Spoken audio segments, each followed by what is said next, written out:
கிருஷ்ணகிரி மாவட்டம் சூளகிரியில் தேசிய நெடுஞ்சாலை ஓரமாக மூட்டை மூட்டையாக கொட்டப்படும் கோழி இறைச்சி கழிவுகளால் நோய் தொற்று பரவும் அபாய நிலை ஏற்பட்டுள்ளது.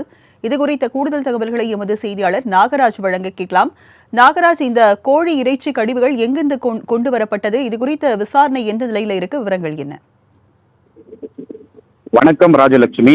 கிருஷ்ணகிரி மாவட்டம் சூளகிரி சுற்றுவட்டார பகுதிகளில் 50க்கும் மேற்பட்ட இறைச்சி கடைகள் செயல்பட்டு வருகிறது. இந்த இறைச்சி கடைகளில் இருந்து இரவு நேரங்களில் பொதுமக்கள் நடமாட்டம் இல்லாத போது மூட்டை மூட்டையாக கோழி இறைச்சி கழிவுகளை சூளகிரியில் உள்ள ராயக்கோட்டை மேம்பால முடிவு பகுதியில் தேசிய நெடுஞ்சாலை ஓரமாக வீசப்படுகிறது. மூட்டை மூட்டையாக கொட்டப்படும் கோழி இறைச்சி கழிவுகளில் இருந்து துர்நாற்றம் வீசி வாகன ஓட்டிகள் மற்றும் பொதுமக்கள் முகம் சுளிக்கும் வண்ணம் ஏற்பட்டு வருகிறது. தேசிய நெடுஞ்சாலை ஓரமாக கொட்டப்படும் கோழி இறைச்சி கழிவுகளால் பல நோய் தொற்று அபாயம் ஏற்படக்கூடும் என்று சமூக ஆர்வலர்கள் மற்றும் வாகன ஓட்டிகள் தெரிவித்து வரும் நிலையில், மேலும் சுகாதார சீர்கேடு ஏற்படுத்தும் விதமாக கோழி இறைச்சி கழிவுகளை இரவு நேரங்களில் மூட்டை மூட்டையாக கொண்டு வந்து கொட்டப்படும் நபர்கள் மீது ஊராட்சி நிர்வாகம் தக்க நடவடிக்கை எடுத்திட வேண்டும் என வாகன ஓட்டிகள் மற்றும் பொதுமக்கள் கோரிக்கை விடுத்துள்ளனர். ராஜலட்சுமி, விவரங்களை வழங்கியதற்கு நன்றி நாகராஜ்.